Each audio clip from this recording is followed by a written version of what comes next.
अशी आहे. दुसरी गोष्ट याच्यामधली अशी आहे आणि ती फार महत्वाची आहे, की आपण मग बी पॉझिटिव्ह याचा अर्थ कसा लावणार, सकारात्मकता म्हणजे काय. तर या प्राप्त काळामधला सकारात्मकता या शब्दाचा अर्थ विधायक असा आहे. म्हणजे आपण विधायक राहायला पाहिजे, रचनात्मक राहायला पाहिजे. ही गोष्ट महत्वाची आहे. आपण विध्वंसक बनता कामा नये. हे सकारात्मकतेचं पहिलं लक्षण आत्ताच्या काळामध्ये आपण घेतलं पाहिजे.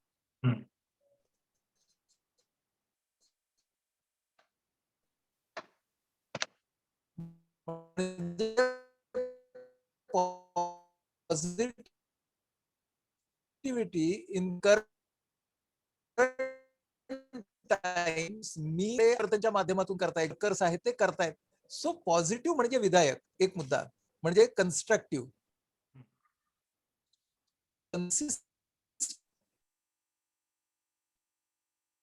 तुम्हाला विधायकतेच्या उचक्या आणि शिंका येऊन चालणार नाहीत. तर तुम्हाला विधायकता ही श्वासा इतक्या नियमितपणाने वापरायची आहे. आणि बऱ्याच वेळेला आपल्या सगळ्यांना ना विधायकतेच्या उचक्या किंवा शिंका येतात. पण विधायकतेला आपण श्वास म्हणून आताच्या काळातल्या मकतेमधला दुसरा शब्द आहे कन्सिस्टंट, पहिला शब्द आहे कन्स्ट्रक्टिव्ह आणि तिसरा शब्द आहे कोहेजिव्ह. घेऊन आणि एकसंध राहणं करणं. म्हणजे आज आपल्याला ना लॅक ऑफ कोहेजन जेव्हा दिसतंय तिकडे गडबड होते. माणसं माणसांना विचारत नाहीयेत. रचना, प्रशासन, जनता यांच्यामध्ये संवादाचे प्रॉब्लेम्स आहेत, नाही का. आपल्याला हे सगळं दिसतंय. व्हॉट विस्कळीतपणा. तर विस्कळीतपणाच्या विरोधात काय, एकसंधपणा, दॅट इज कोहेजिव्हनेस. म्हणून आपल्याला विधायक, सातत्यपूर्ण आणि एकसंध वागणं म्हणजे सकारात्मकता. आता याच्यामध्ये तुझ्या असं लक्षात येईल की या व्याख्येमध्येच आपण दुःखाला स्थान दिलंय, आपण वेदनेला स्थान दिलंय, आपण आपल्या सगळ्यांच्या शोकाकुल अवस्थेलाही स्थान दिलंय. कारण हे सगळं असतानाही विधायक वागता येतं. आणि म्हणून आपल्याला नकारात्मकता नाकारून सकारात्मक बनता येत नाही. आपल्याला सर्व तऱ्हेच्या त्रासदायक भावनांचा स्वीकार करूनच विधायक राहता येतं. याचा अर्थ असा की माझ्या जीवनामध्ये आता दुःख आहे, मला सेटबॅक बसलाय, मी वियोगातून जातोय, पण तरी सुद्धा मी जे निवडलेलं ध्येय आहे, उद्दिष्ट आहे, त्या उद्दिष्टांच्या कडून मी ढळणार नाही, हे दुःख असताना सुद्धा. दॅट इज सकारात्मक. हा अर्थ जर आपण लावून घेतला ना, तर आपल्या समोरची कोडी सुटतील आणि आपल्याला नेमकं काय करायचंय ते कळेल. म्हणजे जसं खूप लोक मला विचारतात, मन स्थिर कसे ठेवायचे. सगळे सांगतात ना मन स्थिर ठेवा, बरं का. तर आपलं मुळामध्ये मन ही गोष्ट स्थिर राहू शकते का? नाही राहू शकत. प्रत्येक क्षणाला जर विचार बदलत असतील, भावना बदलत असतील, मग स्थिरता कशात शोधायची. तर स्थिरता याचा पुन्हा अर्थ सांगतो की स्थिरता म्हणजे आत्ताच्या काळामध्ये काय घ्यायचं. तर स्थिरता याचा अर्थ असा की स्थिरता टुवर्ड्स गोल,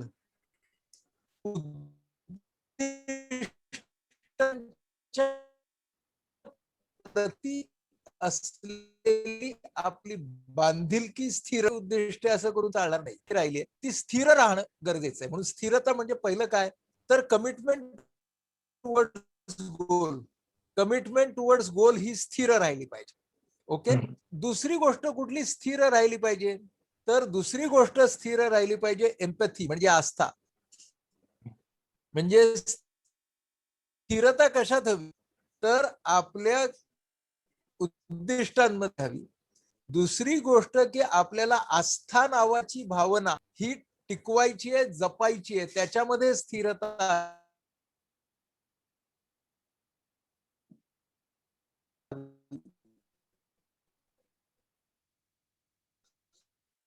आणि आताच पहिल्या व्याख्येमध्ये म्हटलं, लक्षात घ्या, या स्थिर आपल्या कळणार नाही ना, म्हणजे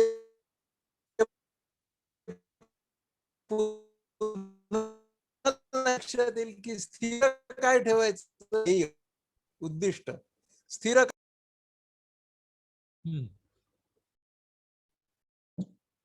ओके.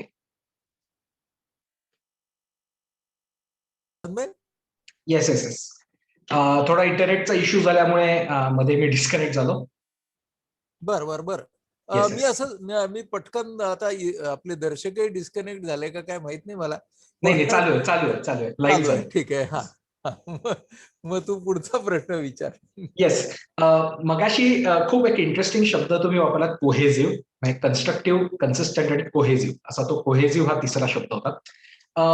त्याला धरूनच मला असा प्रश्न विचारायचा आहे की ओव्हरऑल आत्ताच्या परिस्थितीमध्ये अनिश्चितता खूप जास्त प्रमाणात दिसून येते. म्हणजे उद्या काय असेल अशी चिंता सातत्याने वाटते.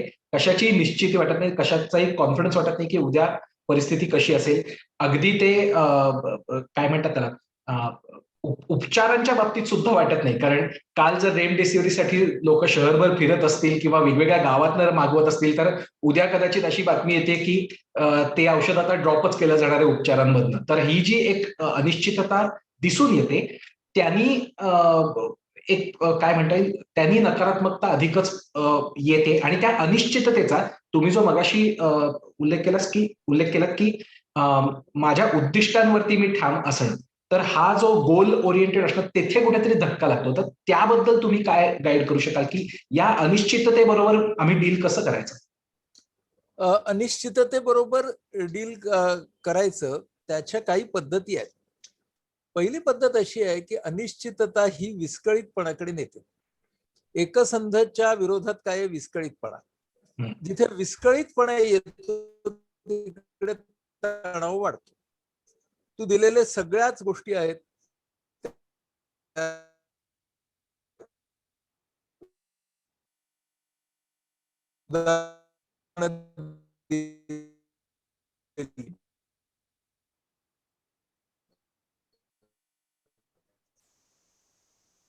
मला ऑक्सिजन मिळत नाहीये, औषध मिळत नाही, व्यवस्था विस्कळीत झाली आहे. ठीक आहे. परिस्थिती मधला जो विस्कळीतपणा आहे, तो बाहेरच्या परिस्थितीतल्या विस्कळीतपणाला माझ्या मनाच्या विस्कळीतपणाची जोड द्यायला नको. म्हणजे माझा प्रयत्न काय राहिला पाहिजे की बाहेरचा विस्कळीतपणा आहे, पण त्या विस्कळीतपणाला मला माझ्या मनाच्या विस्कळीतपणाची भर त्याच्यात घालायची नाही. मग ती जर मला घालायची नसेल तर मला काय करायला पाहिजे? तर मला तू जसं म्हणालास तसं की मला गोष्ट म्हणजे मी जेव्हा भविष्याचा विचार करेन तेव्हा मला कोणत्याही एका पर्यायाकडे खात्री म्हणून पाहायचं नाही. या सगळ्या शक्यता आहेत. तुझ्या लक्षात येईल की सायन्स इज ऑल्सो इव्हॉल्विंग. शास्त्रज्ञांना किंवा डॉक्टरांना सुद्धा हळूहळू नवीन गोष्टी कळत गेल्या. म्हणजे आता सुद्धा पहिल्या वेव्हच्या उपचारांमधून काही नवीन गोष्टी डॉक्टरांना कळल्या, दुसऱ्या वेव्हने अजून काही नवीन गोष्टी डॉक्टरांच्या समोर आणल्या. म्हणजेच काय की आपल्याला डोक्यामध्ये हे सतत लक्षात घेऊन चालायला पाहिजे की बाबा आपण जेव्हा या अशा परिस्थिती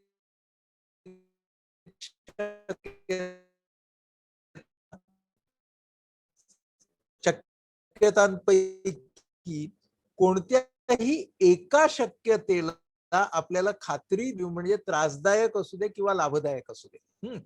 कारण आता मी मग त्रासदायक आणि लाभदायक असे शब्द वापरतो. तर त्रासदायक जर शक्यता असेल तर ती आपल्याला नको आहे, ऑब्व्हियसली. आपल्याला लाभदायक शक्यताच हवी आहे. मग लाभदायक शक्यता जी आहे त्या लाभदायक शक्यतेसाठी मला पुढे मनाला काय सांगायला पाहिजे की आता या क्षणाला तुझ्या नियंत्रणाखाली असलेले घटक कोणते आहेत आणि या क्षणाला तुझ्या नियंत्रणाच्या बाहेर असलेले घटक कोणते आहेत, त्याचा विचार करून जी तुला लाभदायक शक्यता आहे त्या शक्यतेचं रूपांतर तू दाट शक्यतेमध्ये कर. इंग्रजीमध्ये पॉसिबिलिटीला प्रोबॅबिलिटी मध्ये कन्व्हर्ट कर. पण कशालाच तू आता या घडीला सर्टन्टी मानू नकोस. आता हे करत असताना कधी कधी आपल्याला आहे त्या माहितीवरती निर्णय घ्यावे लागतात. आणि त्याच्यामध्ये there is a इनेट portion of risk. अगदी आपल्या स्वतःच्या आरोग्याबद्दल किंवा जवळच्या लोकांच्या आरोग्याबद्दल काही आपल्याला निर्णय घ्यावे लागतात, की आता याला ऍडमिट करायचं का नाही. आता हे निर्णय समजा एका एका घरामध्ये असे की पेशंट आहे, ऍडमिट करायचा का नाही. त्यांनी ठरवलं की ऍडमिट नाही करायचा. आणि मग त्याची प्रकृती बिघडली आणि काहीतरी वाईट घडलं, की मग ती रिस्क उलटली. बरोबर, पण त्याला ऍडमिट केलं आणि योग्य उपचार मिळाले तर मग ती लाभदायक झाली. हा जो एलिमेंट ऑफ रिस्क आहे ना, हा आपल्याला जास्त दोलायमान करतो. पण त्यावेळेला आपल्याला आहे त्या परिस्थितीनुसार निर्णय घ्यायचा असतो आणि त्याला वेळ नसतो.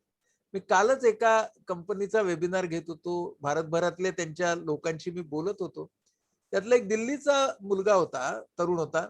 त्याचे वडील दिल्लीमध्ये कोरोना पॉझिटिव्ह आले आणि त्यांना त्रास व्हायला लागला. ऑक्सिजनची कमतरता, दिल्लीमध्ये बेड मिळत नव्हते. त्यानं वडिलांना आपल्या गाडीत घालून भिवानीला न्यायचे ठरवले, हरियाणामध्ये. 4 तास 5 तास करून. मग त्याने मध्ये चेन तयार केली मित्रांची. मग गुरगावला त्याचा एक मित्र ऑक्सिजन सिलेंडर आणि मिक्सर घेऊन आला. मग तो त्याने वडिलांना लावला. मग तो भिवानीच्या रुग्णालयात त्यांना घेऊन गेला. हे सगळं करून त्यांना ऍडमिट केलं. तिथपर्यंत संध्याकाळचे 5 वाजले होते. सकाळी ही सगळी यात्रा चालू झाली. हा घरी गेला आणि याला ताप भरला आणि तो पॉझिटिव्ह झाला.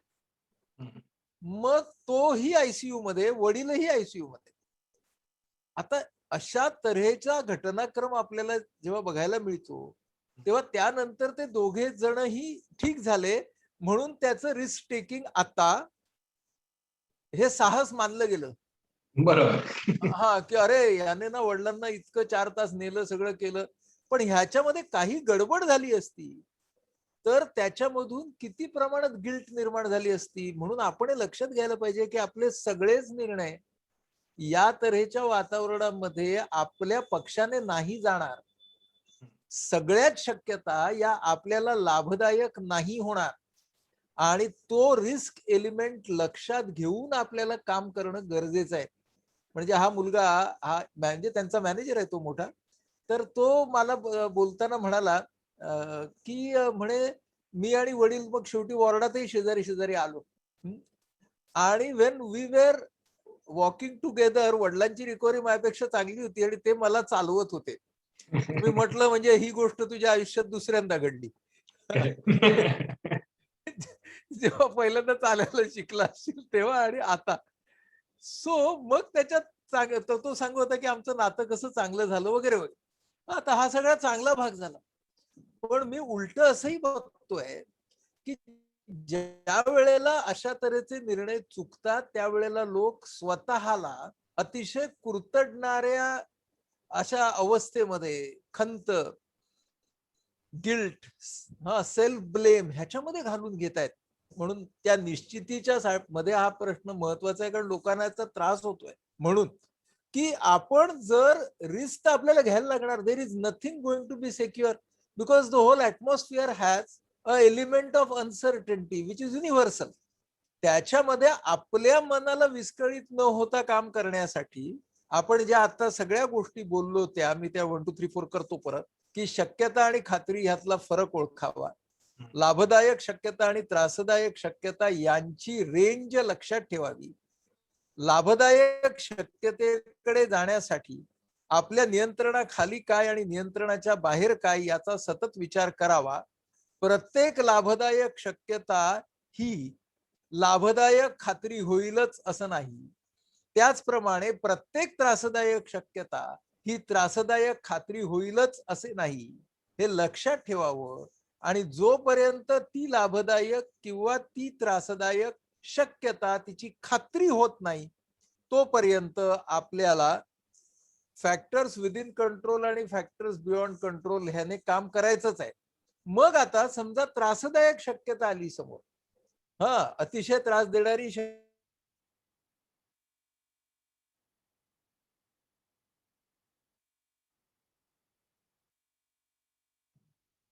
म्यूट झाले सर. एखादी अतिशय त्रासदायक शक्यता आपल्या समोर आली तरीही पुन्हा आपल्याला तेच करायचंय की याच्या पुढची शक्यता त्रासदायक का लाभदायक. म्हणजे मला तुला असं म्हणायचं आहे की this journey is not going to have a finite end. म्हणजे हे असंच किंवा तसंच घडणार आहे. अँड मला एक गोष्ट सांग की चित्रपटाच्या शेवटी and then they lived happily thereafter ही सुद्धा शक्यताच होती. ती खात्री होती का? त्यामुळे शक्यतेच्या सोबत राहतानाही मनाला विस्कळीत तर करायचं नाहीच, पण मनाला मध्ये मध्ये रिलॅक्सही करता येणं ही आजकालची फार गरजेची गोष्ट आहे. म्हणजे एक आर्मीमध्ये काम करणारे माझे मित्र मला सांगत होते की 71च्या वॉरमध्ये भारत पाकिस्तान युद्ध होतं आणि ते बंकरमध्ये होते आणि दे वर डिफेंडिंग देअर पोझिशन. त्यामुळे सतत गोळामारी चालू होती. तर मध्ये मध्ये ती थांबायची. मग ते त्यांच्या सहकार्याला सांगायचे की मला जरा ना डुलकी काढतो अर्धा तास आणि मला उठवायची गरज नाही कारण गोळीबार चालू झाला की मी उठेनच. आणि ते त्या अशा बंकरमध्ये म्हणजे असा खूप काही तो आरामदायक बंकर नाही आहे आणि तुम्ही विचार करू शकता की जीवनाचीच थ्रेट म्हणजे बायोलॉजिकल थ्रेट आहे. ते एखाद्या लहान मुलासारखे गाढ झोपी जायचे. तर मी त्यांना विचारलं की इतक्या विलक्षण अशा लोंबकळत्या परिस्थितीमध्ये, अधांतरी परिस्थितीमध्ये, अनिश्चित परिस्थितीमध्ये तुम्हाला झोप कशी लागायची? तर ते म्हणाले ती पण सवय आहे आणि आर्मी आम्हाला ती सवय शिकवते. माझं म्हणणं काय आहे की अशा तऱ्हेच्या सवयी लोक शिकतात आणि अशा तऱ्हेच्या सवयी लोक आणतात आपल्या वर्तनामध्ये. म्हणजे नेपोलियन भर युद्धामध्ये घोड्यावरती 2 मिनिटं झोपायचा ही सुद्धा सवय असू शकते.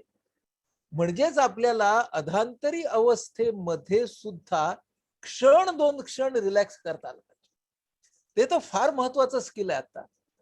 कारण नाहीतर जेव्हा माणसं ना या विस्कळीतपणाला सामना करत असतात की नाही, इथे 2 फोन कर, तिथे 3 फोन कर, इथे ऍडमिशनला त्रास आहे, तिकडे याला त्रास आहे, धन करून आपण बसतो 5-6 वाजता की अरे 8 तास झालेत आपण पाणी पण नाही प्यालो. असं घडतंय आता. आणि तरीही ती परिस्थिती अधांतरीच आहे. फक्त काय झालंय की माझा रुग्ण इकडे तिकडे नव्हता, त्याला आता बेड मिळाला. रुग्णाची परिस्थिती काही सुधारली नाहीच आहे अजून, ती अधांतरीच आहे. त्या वेळेला सुद्धा म्हणून हे जे माझ्या मित्राचं उदाहरण मी यासाठी देतोय की अशा तऱ्हेचं स्किल सुद्धा माणसाला शिकता येतं आणि ते स्किल शिकण्याचा प्रयत्न सुद्धा आपल्याला या क्रायसिस मध्येच करायचा आहे. ही गोष्ट या अनिश्चिततेला सामोरी जाताना फार महत्वाची. या म्हणजे बेसिकली हे शिकणं, हे स्किल शिकणं हे एक मानवी गोष्ट आहे आणि आपल्या सगळ्यांना जमणारी गोष्ट आहे. ही काही सुपर ह्युमन गोष्ट नाही किंवा कथेतली गोष्ट नाहीये. हा एक महत्वाचा मुद्दा समजून घेणं. या शिकण्यावरनं मला एक प्रश्न डोक्यामध्ये आला की सकारात्मक राहण्याकडे पुन्हा जातो की सकारात्मक राहण्यासाठी काय काय करा, याचे जे एक लंबे चौडे आपल्याला सल्ले मिळतात त्यातलं काहीतरी नवीन शिकणं हा एक कायम मिळणारा सल्ला आहे की नवीन काहीतरी शिका, काहीतरी काय छंद शिका, काहीतरी नवीन भाषा शिका वगैरे वगैरे. पण याचंही कुठेतरी बर्डन येतं की माझ्या आजूबाजूचे 4 लोक काहीतरी वेगळं करतायत. म्हणजे आत्ताच्या लॉकडाऊनमध्ये तुलनेने कमी दिसलं, पण गेल्या लॉकडाऊनमध्ये लोक घरी केक करायला शिकत होते, नवीन गोष्टी बनवत होते, कलाकारी करत होते आणि ह्याचंही एक प्रकारे बर्डन येणं की मी मात्र आता ह्याच्यात काहीच नाही करत आहे. तर मी खरं तर मानसिकदृष्ट्या खूप छान असताना सुद्धा बाकीचे लोक स्वतःसाठी खूप छान काहीतरी करत असताना मला त्याचं बर्डन येणं, हे पण घडू शकतं का? घडू शकतं ना. म्हणजे आता तुझ्यावरती आलं असेल तर तुझंही काउन्सिलिंग करू आपण की काय गंमत माहितीये त्यातला गंभीर मुद्दा असा आहे की what how are you looking at that new learning. हे सगळे छंद काय, अमुक काय, ढमुक काय, हे काय करा, न्यू लर्निंग तुम्ही करा असं म्हणताय ना. तर त्या न्यू लर्निंग कडे तुम्ही डिस्ट्रॅक्शन म्हणून किती पाहतात, पुन्हा कन्सिस्टंट आणि कन्सिस्टन्सी म्हणून किती पाहतात. तुझ्या असं लक्षात येईल की पहिल्या लॉकडाऊन मध्ये बहुसंख्य लोकांनी न्यू लर्निंग कडे डिस्ट्रॅक्शन म्हणून बघितलं, म्हणून दुसऱ्या लॉकडाऊन मध्ये ते जास्त दिसत नाहीयेत. लक्षात आलं? पहिल्या लॉकडाऊन मध्ये ज्या लोकांनी त्या न्यू लर्निंग कडे कन्सिस्टंटली बघितलं ना, त्यांना आत्ता वेळच नाहीये. कारण त्यांचं ते न्यू लर्निंग ते लोक कुठे ना कुठेतरी वापरतायत. वैयक्तिक जीवनात असेल, कौटुंबिक जीवनात असेल, सामाजिक जीवनात असेल. म्हणून आपल्या सगळ्यांचा घोळ कुठे झाला? न्यू लर्निंग मध्ये नाही. न्यू लर्निंग तर छानच आहे, पण न्यू लर्निंग आपण फक्त डिस्ट्रॅक्शन म्हणून वापरलं. आपण ते कन्सिस्टंटली वापरलंच नाही. विधायक, सातत्यपूर्ण, एकसंध याचा अर्थ की माझं न्यू लर्निंग मी माझ्या असलेल्या उद्दिष्टांच्या बरोबर कसं लावणार, हा त्यातला एकसंधपणा आहे ना. म्हणजे माझं उद्दिष्ट समजा आरोग्याचं आहे, धरून चाल, आणि मी त्या वेळेला काहीतरी माइंडफुलनेस शिकलो पहिल्या वेव्ह मध्ये, आणि ते मी डिस्ट्रॅक्शन म्हणून शिकलो. मध्ये 5-6 महिने बरे गेल्यावरती मी माइंडफुलनेस विसरलो. म्हणजे काय, मी त्याला माझ्या ध्येयांच्या सोबत परत एकसंध केलंच नाही ना. So what is very important is की how far you have been consistent with your new learning, हा एक मुद्दा आहे. आणि दुसरा महत्वाचा मुद्दा असा आहे की त्या सगळ्याच्या मध्ये तुम्ही फोटो टाकले फेसबुकवर, काय पोस्ट टाकल्या, सगळं केलं, छान छान म्हटलं तुम्हाला लोकांनी, खूप लाईक्स तुम्हाला मिळाले, छान झालं. तुम्हाला त्या प्रोसेसच्या इन्व्हॉल्वमेंटचा किती फायदा झाला? तुम्ही जे करत होतात ते लाईक्स मिळवण्यासाठी करत होतात का त्या प्रोसेसचा तुम्ही खूप चांगला समरस होऊन त्या प्रक्रियेमधला आनंद घेतलात? कारण अनेक लोकांचं असं झालं की या सगळ्या गोष्टी प्रक्रियेमध्ये समरस होऊन आनंद घेण्यापेक्षा मी सोशल मीडियावरती कधी टाकतोय याचीच लोकांना काही झाली. त्यामुळे आपल्याला त्यातून सुद्धा शिकण्यासारखं आहे की ह्या सगळ्या गोष्टी आपण शेअर कराव्यात. मी शेअर करायच्या अजिबात विरोधात नाही, मी पण शेअर करतो गोष्टी सोशल मीडियावर. पण महत्वाचा त्यातला भाग आहे की not at the cost of your own process satisfaction. Process satisfaction and process involvement are the first primary thing. मग तुम्ही ते शेअर करा की. त्यामुळे न्यू लर्निंगच्या बाबतीत मला हे 2 मुद्दे नक्की सांगावेसे वाटतात. ओके. पुढे जाण्यापूर्वी मी सगळ्या आता जे आपले फेसबुक लाईव्ह बघतायत त्या सगळ्यांना मला सांगायचंय की तुमचे जर काही प्रश्न असतील तर ते फेसबुक लाईव्हच्याच खाली पाठवा. मी मोबाईल हातात घेऊन बसलोय. सो सगळ्यात शेवटी आपण तुमचेही प्रश्न घेण्याचा प्रयत्न करणार आहोत या आपल्या आजच्या लाईव्ह मध्ये. ठीक आहे. सो तुमचे जर काही प्रश्न असतील तर ते कमेंट्समध्ये आपल्या व्हिडिओच्या खालीच पोस्ट करा. पुढे जात असताना हे आपण आत्ताचं जे बोललो ते थोडंसं जेनेरिक होतं की सर्वसामान्य सर्वांसाठी लागू होणाऱ्या अशा काही थेरॉटिकल गोष्टी असं म्हणू की ज्या प्रॅक्टिकल मध्ये आणायच्या, प्रॅक्टिसमध्ये आणायच्या अशा गोष्टी. पुढे जात असताना मला काही प्रश्न अशा लोकांबद्दलचे विचारायचे की जे स्पेसिफिक ग्रुप आहेत. म्हणजे सगळ्यात सुरुवातीला सुरुवात आपण करू की जे कोविड पेशंट होते किंवा आत्ता सुद्धा आयसोलेशन मध्ये आहेत, कारण त्यातले काही लोक आता लाईव्ह बघत असू शकतात. तर या कोविड पॉझिटिव्ह झाल्यानंतर 2 प्रकारचे आमच्यापर्यंत जे आता लोक बोललेत किंवा जे काही अनुभव ऐकलेले तर त्याच्या आधारे मी प्रश्न विचारतो आणि मग तुमचं उत्तर पण आहे. त्यातला एक आहे तो म्हणजे आयसोलेशन मध्ये जाणं आणि त्याचा होणारा त्रास, तो एक मुद्दा. आणि दुसरा मुद्दा असा की ते पॉझिटिव्ह झाली आणि त्यांच्यामुळे किंवा ते स्प्रेडर होणं की त्यांच्यामुळे इतरही लोकांना, काही लोकांना इन्फेक्शन होणं आणि ते इतरही लोक घरातली जवळची हेही पॉझिटिव्ह होणं याचंही गिल्ट येणं. तर या दोन्ही गोष्टींशी डील करावं लागतंय आणि रिकवर झाल्यानंतर सुद्धा 15 दिवसाचे 28 दिवसाचे त्यांचा पिरियड संपल्यानंतर सुद्धा आयसोलेशनचा ती एक गिल्ट पण आहे आणि त्याचं एक बर्डन पण आहे. तर या सगळ्याबरोबर डील कसं करावं, काय नेमका सेल्फ टॉक असावा, काय पद्धतीने याचा विचार करावा. सो हे पहिला माझा प्रश्न पेशंट्स बद्दल की जे पेशंट होते, आहेत किंवा कदाचित आपल्यापैकी कोणी उद्या असू शकतं. सो त्यांच्यासाठी सुद्धा. ह्याच्यातला जो पॉझिटिव्ह आलेला आणि घरामध्ये आयसोलेशन मध्ये असलेला जो गट आहे तो हा त्यातला कमी तीव्र गट आहे. कारण तो निदान घराच्या वातावरणामध्ये आहे आणि घरातले लोक त्याच्या जवळ तरी आहेत, म्हणजे फार लांब नाही आहेत. कारण असाच जर हॉस्पिटलमध्ये असला तर घरातले लोक त्यालाही दिसणार नाहीत आणि भेटच नाही, फक्त फोनवरती जे होईल तेवढंच. हा, आणि जो हॉस्पिटल मधलं आयसोलेशन आहे ते जास्त अवघड आहे, कारण तिथे आपल्या जवळचं कुणीच नाही. हम्म. मग आता आपल्याला अशा वेळेला काय करायला पाहिजे, तर अशा वेळेला खूप जास्त लांबचं प्लॅनिंग करून चालत नाही. हम्म. आपल्याला त्या त्या दिवसाच प्लॅनिंग करायला लागणार. मग त्या दिवसामध्ये मगाशी सांगितलेलाच तो फंडा वापरायचा, की माझ्या नियंत्रणाखाली आता काय आहे आणि काय नाही. हम्म. त्याच्यावरती आपल्याला तो आयसोलेशनचा काळ करायचा आहे.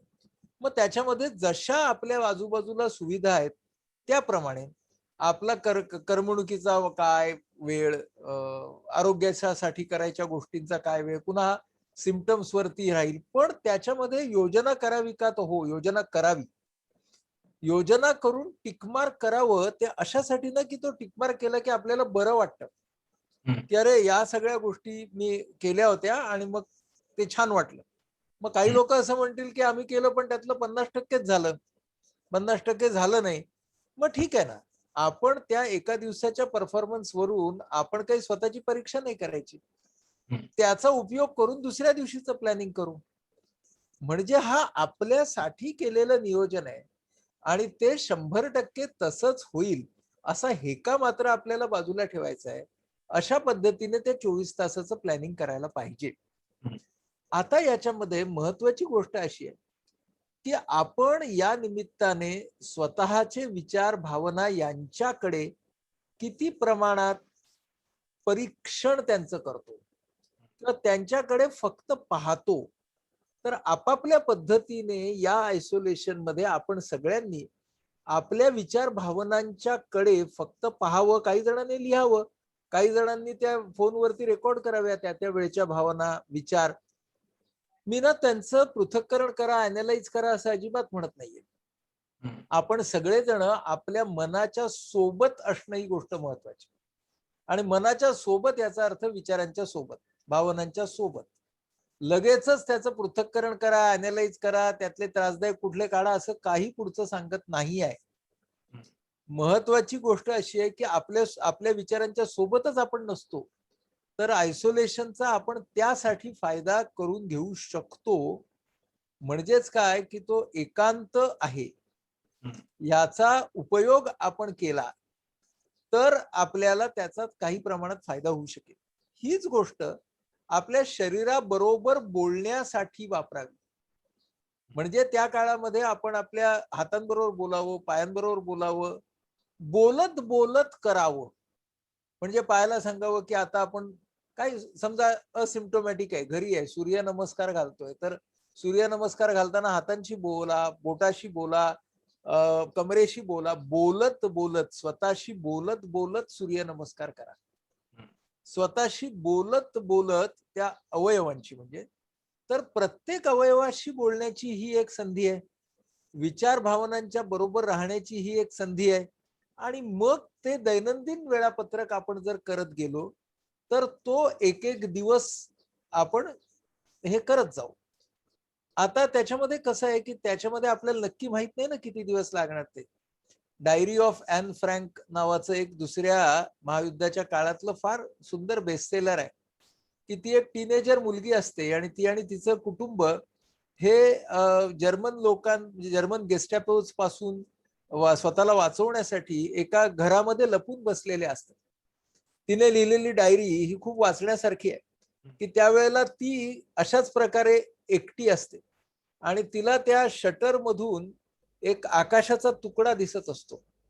तेवढाच तिचा बाहेरच्या जगाशी संबंध असतो. तर तिने इतकं रिफ्लेक्टिव्ह लिखाण त्या टीनेजर मुलीने केलंय. म्हणून या काळामध्ये वाचण्यासारखी जी पुस्तकं आहेत त्याच्यासाठी डायरी ऑफ ॲन फ्रँक हे फार चांगलं वाचनीय पुस्तक आहे. त्यातून शिकायला मिळेल आपल्याला की अनिश्चितता असताना, जीवशास्त्रीय धोका असताना स्वतःच्या विचारांची पाठराखण कशी करावी, स्वतःच्या भावना कशा ओळखाव्यात. तर म्हणजे तिची डायरी, म्हणजे ती नंतर गेली त्या कॉन्सन्ट्रेशन कॅम्पमध्ये, मृत्यू पावली, नंतर ती डायरी प्रकाशात आली वगैरे वगैरे. पण अशा प्रकारे आपण तो आयसोलेशनचा भाग वापरू शकतो. म्हणजे मुद्दा बघ असा आहे की तुकारामांचं सुद्धा काय झालं ह्याच्यापेक्षा वेगळं. तुकाराम ज्या वेळेला भंडारा डोंगरावरती गेले तेव्हा दुष्काळ होता, म्हणजे दुष्काळाची महामारी होती. हम्म. त्यांची पत्नी त्यांचा मुलगा हे गेले होते त्याच्यामध्ये, म्हणजे त्यांना वियोग होता, त्यांचा धंदा बसला होता, म्हणजे त्यांचा प्रोफेशनल सेटबॅक होता. त्यावेळेला ते आयसोलेशन मध्येच गेले ना, त्या बौद्ध लेणी, त्याला कपाट असं म्हणतात, तिकडे ते भंडाऱ्याच्या डोंगरावरती गेले. मग in a state of distress ते तिकडे गेले. पण त्यांनी तिथं आपुलाची वाद आपण अशी, म्हणजे त्यांनी स्वतःच्या विचारांबरोबर राहायला सुरुवात केली. हम्म. मग त्यांनी स्वतःच्या भावना, विचार आणि गुणदोष यांच्याकडे पाहायला सुरुवात केली. बरोबर. येणे येणे सुखे रुचे एकांताचा वास, नाही गुणदोष अंगा येत. मग आता येणे सुखे रुचे एकांताचा वास म्हणजे सुख, सुख काय आहे त्याच्यात, तर गुण आणि दोष हे दोन्ही माझ्यात आहेत, पण ते अंगा येत म्हणजे त्यांना मी स्वतःला लावून घेणार नाही. गुण मला, माझ्यामध्ये गुण आहेत म्हणजे मी गुणवान नाही, माझ्यामध्ये दोष आहेत म्हणजे मी दोषी नाही. बघा ना, तुकारामांनी त्या एकांताचा वापर केला, आयसोलेशनचा वापर केला, ॲन फ्रँकने वापर केला, आणि त्यातून जे आतलं बळ तुकारामांना मिळालं, सत्य असत्याशी मन केले ग्वाही, मानियले नाही बहुमता. म्हणजे मग त्यांना त्याच्यामध्ये वास्तव काय आहे ते कळलं, की वास्तव काय आहे, लोकापवाद काय आहे, अशी रॅशनॅलिटी, असा विवेक एकांत सुद्धा मिळवून देऊ शकतो. So these are two different emotional states, being alone and being lonely. Correct. म्हणजे त्यातलाच क्वालिटेटिव्ह फरक आपण या ॲन फ्रँक आणि तुकारामांच्या निमित्ताने सांगायचा प्रयत्न करतो. याचाच अर्थ असा की प्रत्येक गोष्टीकडे काय दृष्टिकोनाने पाहायचं, हा चॉईस आपल्याकडे नेहमी असतो. त्याचा वापर आपण किती आणि कसा करणार, ही गोष्ट महत्वाची. तेव्हा हे पहिल्या आयसोलेशनच्या साठी. आता ज्या वेळेला एका सदस्याला संसर्ग झाला आणि त्यानंतर अनेकांना झाला, त्याच्यामध्ये एक विचारातली गडबड अशी आहे की ती व्यक्ती ना लिनियरली विचार करते. लिनियरली विचार म्हणजे काय, पहिल्यांदा मला संसर्ग झाला, मग मी दुसऱ्याला केला, मग मी तिसऱ्याला केला. पण कुटुंबाचा संसर्ग हा असा लिनियरली होतो का, तर शास्त्र सांगतं नाही. तिच्या कुटुंबामधले, त्या व्यक्तीच्या कुटुंबामधले 5, 6, 7 जणांना एकाच वेळी संसर्ग झाला असेल आणि या व्यक्तीची लक्षणं ही पहिल्यांदा दिसायला सुरुवात झाली असेल, मग मुळातच हे गृहीत किती रॅशनल आहे की माझ्यामुळे त्यांना संसर्ग झाला. बघा, याचा अर्थ एवढाच आहे की त्या सगळ्यांना संसर्ग झाला होता, त्यातली सिम्प्टोमॅटिक ती व्यक्ती पहिली आली. म्हणजे संसर्ग लिनियर होतो का, संसर्गाची मालगाडी आहे का, की पहिल्यांदा इंजिनला झाला, मग पाठच्या डब्याला झाला, मग पाठच्या डब्याला झाला, असं होतंय का. म्हणजे आपण इरॅशनॅलिटीज कशा निर्माण करतो. बघ बरं, संसर्गाचा सोर्स एक आहे का. मी हे मुद्दामून का सांगतोय, कारण ही गिल्ट मी रोज बघतोय, रोज मी या बाबतीत लोकांशी बोलतोय की म्हणजे म्हणून पहिली गोष्ट काय लक्षात घ्या की संसर्ग हा लिनियर होत नाही. दुसरी गोष्ट काय लक्षात घ्या की संसर्गाचा सोर्स एक नाही. तिसरी गोष्ट काय लक्षात घ्या, पॉझिटिव्ह होणं म्हणजे सिम्पटम्स दिसणं आहे, संसर्ग नाही. म्हणजे समजा या व्यक्तीला संसर्ग झाला नसता, बरोबर, आणि दुसऱ्या व्यक्तीला संसर्ग झाला म्हणजे ते पॉझिटिव्ह आले, तरी सुद्धा सेम गिल्ट कॅन कंटिन्यू. पण तिथे या व्यक्तीला येत नाही, ज्याला सिम्पटम्स आले त्याला येते. लक्षात आलं. So how irrationally our mind can behave. Okay, हे आपल्याला ध्यानात घेणं गरजेचं आहे, कारण या इरॅशनॅलिटीज या त्या गिल्टच्या मध्ये आहेत. माझ्यामुळे तिला झालं, तर मुळे हा शब्द तिथं फार महत्वाचा आहे की मुळे नाही, मला झालं आणि त्यानंतर त्या व्यक्तीला झालं इज अ रॅशनल स्टेटमेंट. कारण what is the fact, fact is की मला झालं आणि त्यानंतर त्या व्यक्तीला झालं. गो बाय फॅक्ट. माझ्यामुळे झालं is fiction. Fiction means it is made by my mind. तो निष्कर्ष माझ्या मनाने काढलेला आहे. पण ह्या माझ्यामुळेने इतकी गडबड होते लोकांची की मुळामध्ये सायन्सच बदलतायत लोक. हा की हा, आणि आपलं मन सायन्स बदलू शकतो बरं का. जी सायंटिफिक फॅक्ट आहे तिला आपण डिस्टॉर्ट करू शकतो. सो हे भीषण आहे. म्हणजे मी हे अजिबात लाईट हार्टेडली बोलत नाहीये. तर आपण अशा तऱ्हेने इलॉजिकल होऊन, इरॅशनल होऊन स्वतःचा त्रास आणि आजूबाजूच्या लोकांचा त्रास खूप वाढवतो. हे आपल्याला या इरॅशनल गिल्टमध्ये लक्षात घेतलं पाहिजे. आणि महत्वाची गोष्ट, की ज्या वेळेला कोविड इन्फेक्शन होत आहे आज, हा सेकंड वेव्ह मध्ये खास करून, त्याची शास्त्रीय कारण आहेत, त्याच्यात मी आता जात नाही. पण ते गटाने होते ही तर गोष्ट सर्व मान्य आहे. गटाने म्हणजे एकदा झालं की ते अनेकांना होते. तुम्ही जे जवळ जवळ राहतात त्यांना ते होत आहे, म्हणजे ती पण रियालिटी आहे ना. मग त्याच्यामध्ये प्रत्येकानं स्वतःला, आता हे का झालंय मी तुला सांगतो. आपण अशी टर्मिनॉलॉजी वापरली चुकीची आधी, सुपर स्प्रेडर. हम्म. ही बरं. टर्मिनॉलॉजी जर आपण वापरली नसती ना, तर ही गिल्ट कमी झाली असती. सगळ्या माध्यमांनी सुपर स्प्रेडर, सुपर, आणि एक टर्मिनॉलॉजी वापरली ना तुम्ही, की माणसं तिचं लेबल करतात. आणि कॉन्टॅक्ट ट्रेसिंग पण एक हा, अजून एक वापरलंय. अजून एक वापरला. तर कॉन्टॅक्ट ट्रेसिंग आणि सुपर स्प्रेडर मुळे काय झालं, ही गिल्ट वाढली. म्हणजे मला ते शब्द त्या हेतूने नव्हते वापरले गेले, लक्षात घे. हा, बरं. पण ते आम्ही लावून घेतले. आणि म्हणून मग मी स्प्रेडर ठरलो माझ्या कुटुंबासाठी. ही गिल्ट त्याच्यातून निर्माण झाली. How terminologies are misinterpreted and they give rise to guilt is something that we need to understand. आणि म्हणून मग माझी आता ती गिल्ट आली की आय बिकेम अ स्प्रेडर. आणि पुन्हा त्याच्यामध्ये काय झालं, की या सगळ्या जवळ येणं, म्हणजे सोशल डिस्टन्सिंग ठेवणं न ठेवणं, या पण गोष्टी आल्या ना त्याच्यामध्ये. त्याच्यामुळे मी माझ्याच कडून हे झालं असणार, ह्याच्यासाठी ती पुन्हा गिल्ट वरती आली. त्यामुळे ती गिल्ट हा फार महत्वाचा मुद्दा आहे. म्हणून इतक्या सातत्याने it needs to be disputed, की what is a fact, what is a fiction. आणि त्या विचारांचा वापर करून आपण स्वतःचं आणि जवळच्यांचं मनस्वास्थ्य किती बिघडवत आहोत, आणि म्हणून त्या विचारांचा सामना करणं खूप गरजेचं आहे. तेव्हा हा तुझा त्या बाबतीतला दुसरा भाग होता, जो या गिल्टच्या संदर्भातला होता.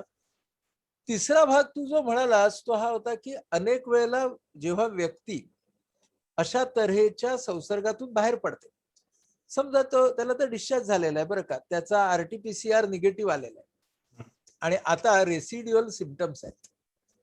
आता त्या रेसिड्युअल सिम्पटम्स मध्ये अजून एका एन्झायटीची काय भर पडली आहे, म्युकॉरमायकोसिस. त्याची आता भर पडली आहे.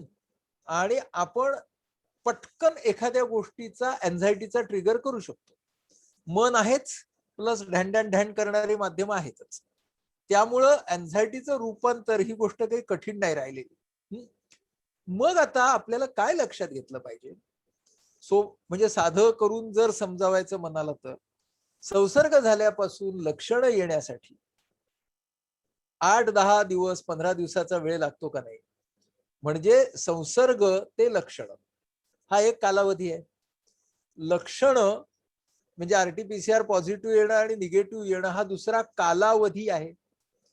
तर मग रिकव्हरी हा तिसरा कालावधी असणार का नसणार. हा, बेसिक पासून सुरुवात करू, की टप्पा पहिला ऑन ऑफ नव्हता, टप्पा दुसरा ऑन ऑफ नव्हता, तिसरा टप्पा ऑन ऑफ असेल का. तर तिसरा टप्पा ऑन ऑफ असणार नाही. म्हणजेच काय, recovery also is a phase. In that phase आपले डिफरंट ऑर्गन्स, आपले वेगवेगळे अवयव हे त्याच्या प्रकृती दाखवतील. त्यातले आपले जे थोडेसे हळवे अवयव असतील आधीपासूनचे, ते थोडी जास्त कुरकुर करतील. हे आपल्याला डोक्यात घेणं फार गरजेचं आहे. म्हणूनच रिकव्हरी ही जर फेज असेल, ती जर ऑन ऑफ नसेल, तर ती 0 to 100 होईल का. म्हणजे आज 0 आणि उद्या 100 तर नाही होणार. मग ह्याच्यासाठी मी पेशंटना अलीकडे पेशंटना पटतं हे उदाहरण स्वाईन फ्लूचं देतो. स्वाईन फ्लू जेव्हा झाला होता ना अनेकांना, आणि अनेक जण याच्याबद्दल मतैक्य सांगतील. जॉईंट पेन हा स्वाईन फ्लू नंतर 6-6 महिने राहिलेला इफेक्ट होता. ते तुम्ही आणि मी पाहिलेलं आहे.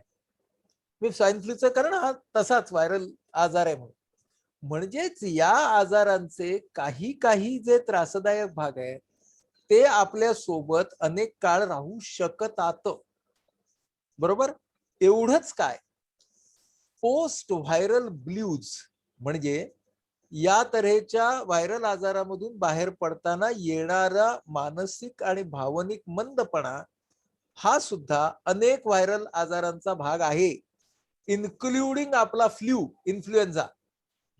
इन्फ्लुएन्झा झाल्यानंतर सुद्धा रिकव्हरी मध्ये 1-2 दिवस आपल्याला काही करू नये, काही अर्थ नाही असं वाटतं. फक्त आपण इन्फ्लुएन्झाला आता कोरोना सारखा मानत नाही, म्हणजे त्यामागे सुद्धा रियालिटी बेस्ड कारण आहे. आणि आपण म्हणतो हा जाईल. कोरोनाच्या बाबतीत आपण तसं मानत नाही होत आता. तिथे आपण हा जाईल असं म्हणतच नाही आहोत.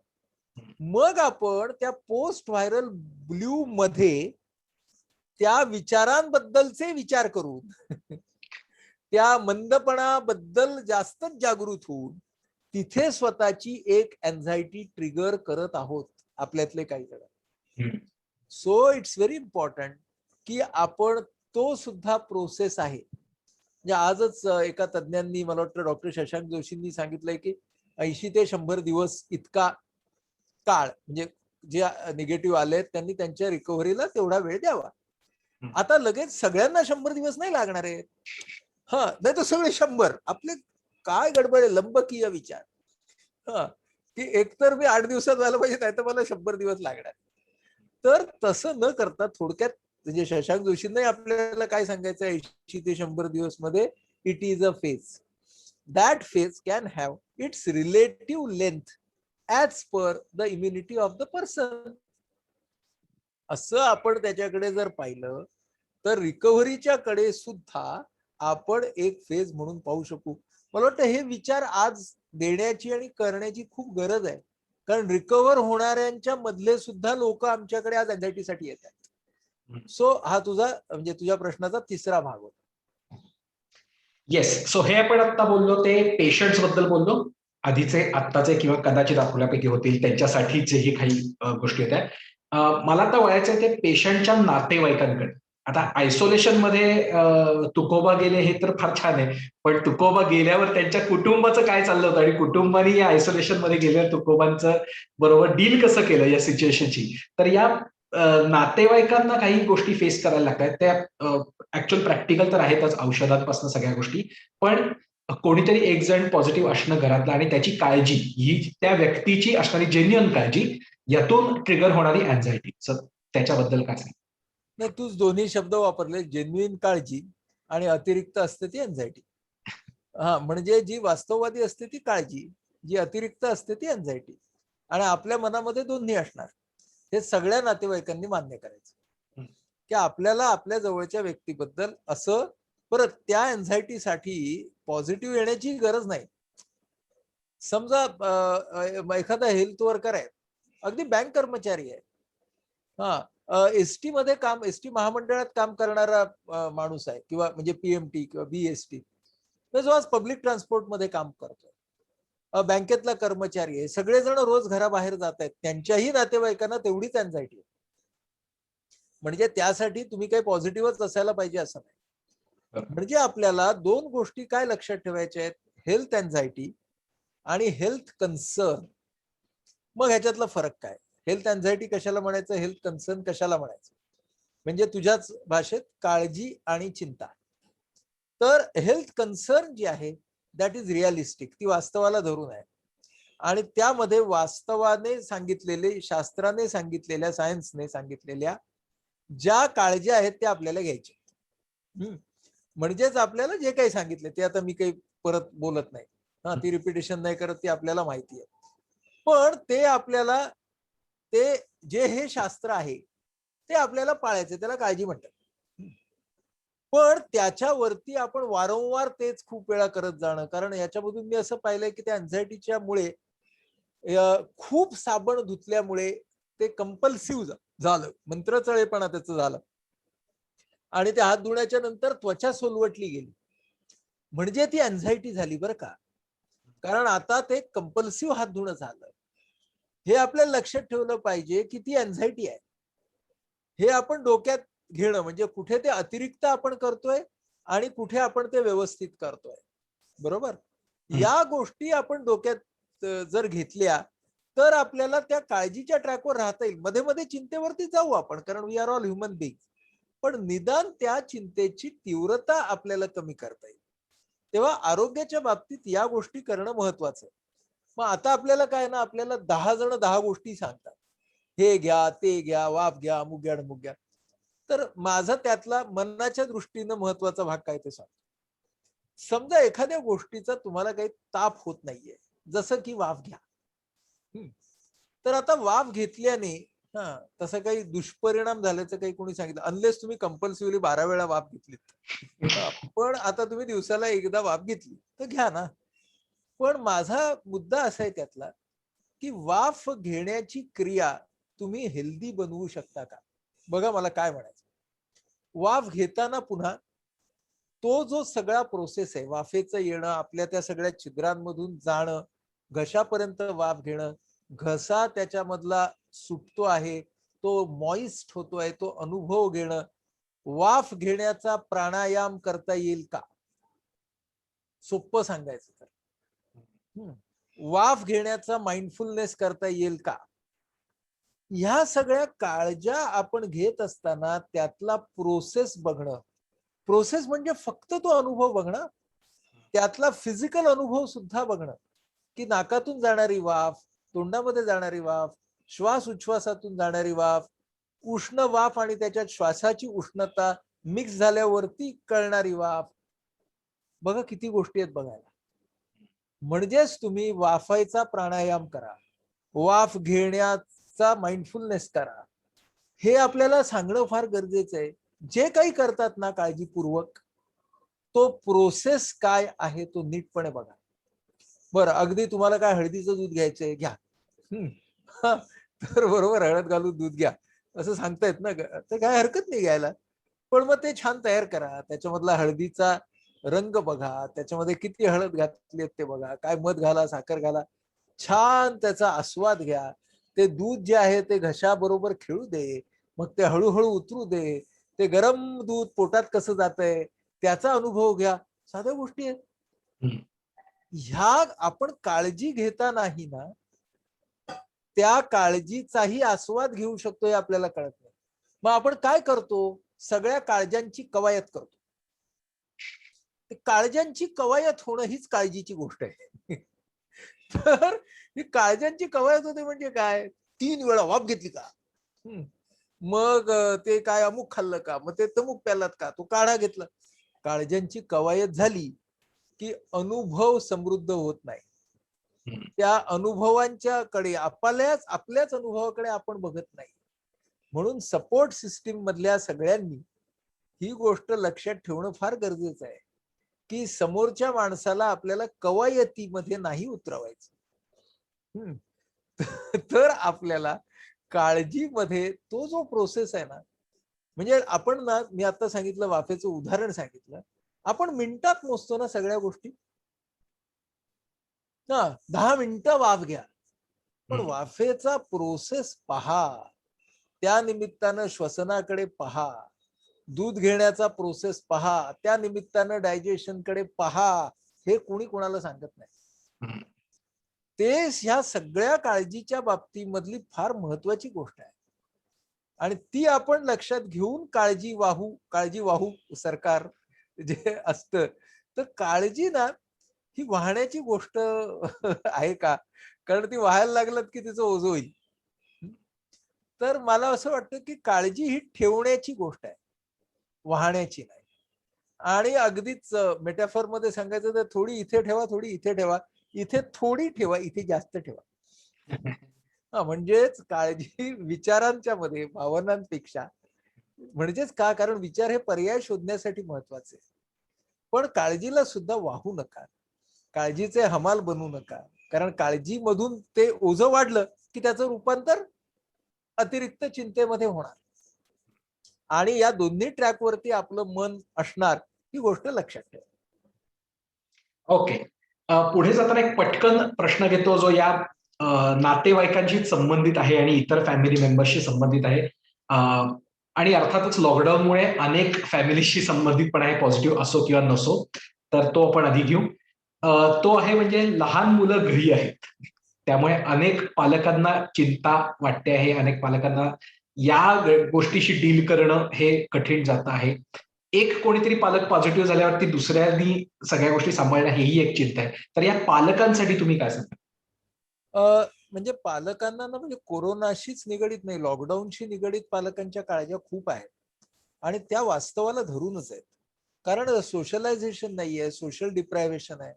लर्निंग प्रोसेस हा गेल्या वर्षभरामध्ये जो काही व्हायचा त्याच्यामध्ये अडथळे आलेले आहेत आणि अडथळा न बनवता लर्निंग प्रोसेस चालू करण्याचे प्रयत्न काहींनी केले आहेत, पण सगळ्यांनाच ते प्रयत्न जमले आहेत असं नाही. पुन्हा मुलं आणि पालक खूप घरामध्ये एकत्र राहत आहेत, त्यामुळे त्यांच्या कंटाळा, त्यांची चिडचिड ह्या सगळ्या गोष्टी आहेतच. तर म्हणून पालकांना मी असं म्हणेन की या सगळ्याच्या मध्ये एकतर मुलांच्या प्रती असलेली आस्था शब्दातून आणि वर्तनातून दाखवा. म्हणजे तुला किती कठीण होत आहे हे सगळं. 2-4-5 वर्षाची पोरं आहेत, ते बसून आहेत घरामध्ये, ते किती बघणार. आणि ते पहिल्या लॉकडाऊन मध्ये भयंकर लोकांना हे होता. आता पुन्हा काय झालं, मुलांनाही संसर्ग होईल याची भीती पण पालकांना जास्त वाटते. हो, ती पण अनाठाई नाही आहे. बरोबर. मग आपल्याला या सगळ्याच्या मध्ये एकतर we need to empathise actively with kids, कृतीमधून सुद्धा. दुसरी गोष्ट, पर्याय काढण्यामध्ये त्या मुलांना जितकं जास्तीत जास्त सहभागी करता येईल. पर्याय कुठले?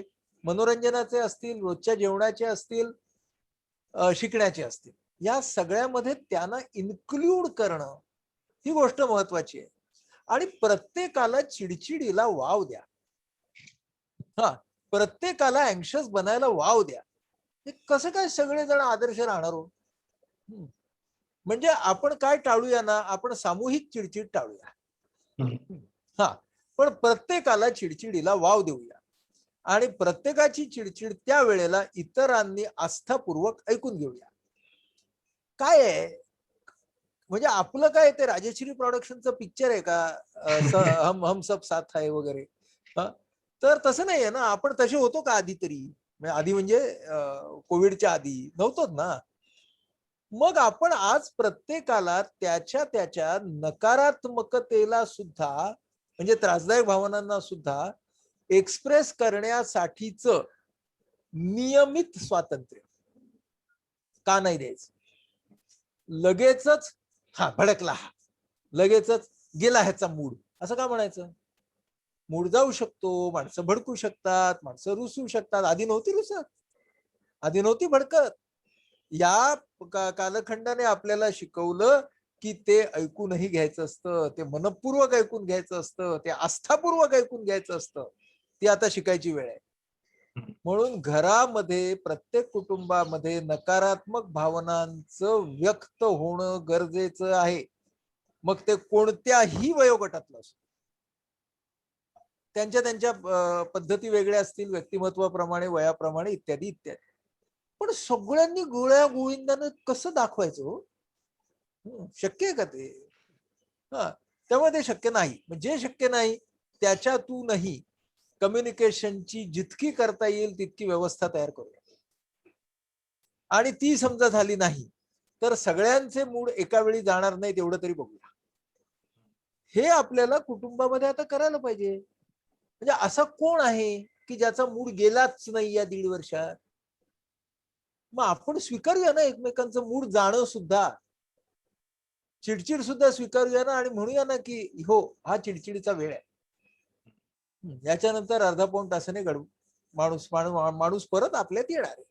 ठीक आहे, त्याला आपण ती मेंटल स्पेस देऊ. हा, या नकारात्मक भावनांची इंटेन्सिटी, फ्रिक्वेन्सी, ड्युरेशन जर खूपच वाढायला लागली तर मात्र मानसिक आरोग्याशी निगडित असलेल्या तज्ञाचा सल्ला घ्यावा. हे बरोबरच आहे. पण आपण आत्ता आपल्या कुटुंबातल्या कुठल्याही माणसाकडून आणि स्वतःकडून अवास्तव भावनिक अपेक्षा ठेवता कामा नये. म्हणून प्रत्येकाला त्याच्या मूडचा काही प्रमाणातला अधिकार म्हणजे त्या व्यवस्थेमधला अधिकार हे देणं गरजेचंच आहे ना. ओके. पुढे जाताना तिसरा ग्रुप जो मी केला की ज्यांच्याबद्दल आपण बोलायला पाहिजे असं मला वाटतं, तो म्हणजे फ्रंटलाईन वर्कर्स, ज्याच्यामध्ये अर्थातच सगळा मेडिकल स्टाफ आहे, नर्सेस, वॉर्ड बॉयज, डॉक्टर्स हे सगळे आहेतच. पण त्या व्यतिरिक्त काही महत्त्वपूर्ण सेवा देणारी पण मंडळी आहेत, की ज्यांना सुद्धा जे फ्रंटलाईन वर्कर्स म्हणून काम करतात. मग सफाई कर्मचारी असतील किंवा अगदी घरकाम करणारे कर्मचारी असतील. तर या सगळेजण पण आता फ्रंटलाईन वरती आहेत. एक प्रकारे स्वतःचा जीव धोक्यात टाकतात आणि मेडिकल स्टाफ तर डबल काम करतोय. तर त्यांच्यासाठी आपण काय सांगू शकतो, की ते जे आता स्ट्रेसमधून जातायत किंवा प्रेशरमधून जातायत, त्यांच्याबद्दल आपण काय सांगू शकतो? नाही, ही मंडळी तर खूपच त्रासातून जात आहेत. कारण त्यांना म्हणजे ते सतत काम करतायत, त्यामुळे थकवा येणं, अगदी बर्नआउट होणं हे सुद्धा त्यांच्या बाबतीत होतच आहे. किंवा अनेक फ्रंटलाईन वर्कर्स मध्ये सुद्धा काही जणांना म्हणजे कोरोनाची बाधा होणं हा तर एक भाग आहे, पण त्याच्यातल्या काहींचा वियोगही आहे, म्हणजे मृत्यूही होतोय. ही सगळी परिस्थिती या सगळ्या लोकांच्यासाठी, बरं त्यात मी हेल्थ वर्कर्स तर घेतोच, पण बाकीचे सगळे इमर्जन्सी वर्कर्स जे आहेत ना, ते सगळे इमर्जन्सी वर्कर्स सुद्धा त्यामध्ये आहेतच आहेत. म्हणजे त्याच्यामध्ये पोलीस आहेत, त्याच्यामध्ये आपले सरकारी शासकीय कर्मचारी आहेत, इतर खात्यांमधले अगदी पाणी विभागात काम करणारे, वीज विभागात काम करणारे, परिवहन विभागात काम करणारे लोक आहेत, बँक कर्मचारी आहेत. म्हणजे मला असं वाटतं की जेवढी मंडळी आज सगळ्या अत्यावश्यक सेवांच्या मध्ये काम करतायत, ते सगळेच ह्या त्रासातून जातात. आणि त्यांना आपल्या म्हणजे सहानुभूतीची आपल्या सगळ्यांच्या, आणि फक्त सहानुभूती म्हणजे कोरडी नाही, तर त्यांच्यासाठी आपण काय करू याच्याच खूप गरज आहे. म्हणजे मला असं वाटतं की आता परवा हे वादळ झालं, ठिकठिकाणी झाडं कोसळली, वीज पुरवठा हे झाला. माझ्या डोळ्यासमोर असं आलं की हा वीज कंपनी म्हणजे एमएससीबी असेल, महावितरण असेल, ही माणसं नाही का हो गेले 1.5 वर्ष काम करतायत. आपले बँक कर्मचारी नाही का 1.5 वर्ष काम करतायत. आपलं पाणी हे करणारे किती, म्हणजे ह्या सगळ्या ज्या सेवा आहेत, आपले फायर ब्रिगेड असतील, किती ज्या सगळ्या सेवा आहेत, आणि त्यांच्यापर्यंत आपण काय पोचवू शकतो, आणि त्यांना आपण निदान असं व्यासपीठ तरी देऊ शकतो का, की त्यांनी त्याच्यावरती व्यक्त व्हावं किंवा त्यांना काउन्सिलिंग मिळावं. सो आपण आपल्या आयपीएच संस्थेतर्फे दिलासा नावाचा एक प्रकल्प केलेला आहे, आणि दिलासा आयपीएच या नावावरती मेल टाकू शकतात हे, आणि त्याचा हेल्पलाईन नंबर पण आहे. एबीपी माझा बघितलं तर त्याच्यावरती तो नंबर, त्याचा स्क्रोल पण येतो आहे. तर आपण एक व्यवस्था तयार केली आहे की जी एक्सपर्ट केअरची आहे, ती हेल्पलाईन नाही आहे.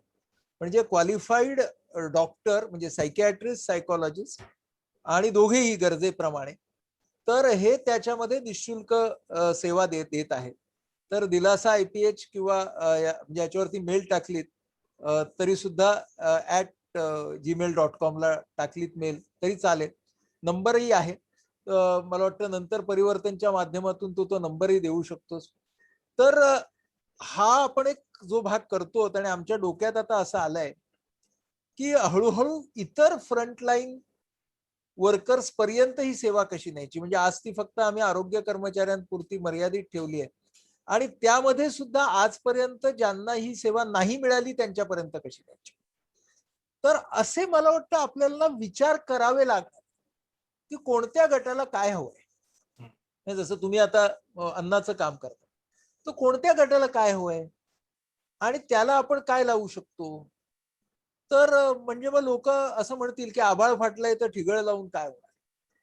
हा, पण मला वाटतं की ठिगळ लावल्याशिवाय हा आभाळाला शिवण्याची प्रक्रिया कशी चालू होऊ शकेल. म्हणून ठिगळ ही आकाश शिवण्याची प्रक्रियेचं पहिलं पाऊल का नाहीये. म्हणजेच आपल्याला हे बघायला पाहिजे की ठिगळांनी मिळूनच गोधडी होईल. हे आपण जोपर्यंत लक्षात घेणार नाही तोपर्यंत आपण आपले छोटे छोटे प्रयत्न करणं सोडणार नाही, किंवा या सगळ्यांच्यासाठी छोट्या छोट्या प्रयत्नांची गरज आहे. म्हणजे परवा मला माझा एक मित्र आहे, तो एकपात्री कार्यक्रम करतो, संदीप पाठक नावाचा. तो मला फोनवरती म्हणाला की मला बोलवा हेल्थ वर्कर्ससाठी किंवा या सगळ्या वर्कर्ससाठी ना, मी पाऊण तासाचा शो करतो त्यांच्यासाठी, मला काही नको, मला फक्त त्यांच्याशी जाऊन त्यांना एक दिलासा द्यायचा. म्हटलं चल करूया आपण. म्हणजे कलाकार असेल तर तो त्याच्या पद्धतीने मदत करू शकतो. प्रत्येकाने ना आपल्याकडे देण्यासारखं काय आहे त्याचा विचार करण्याची मला वाटतं ही वेळ आहे. आणि आपल्याकडे जे देण्यासारखं आहे, माझ्याकडे शब्द किंवा विचार देण्यासारखे तर ते मी दिले पाहिजे. कोणाकडे कला देण्यासारखी आहे तर त्यांनी ती दिली पाहिजे. हा विचार जर आपण करत गेलो तरच आपल्याला, बरं ह्याला एंड पॉइंट नाही आहे.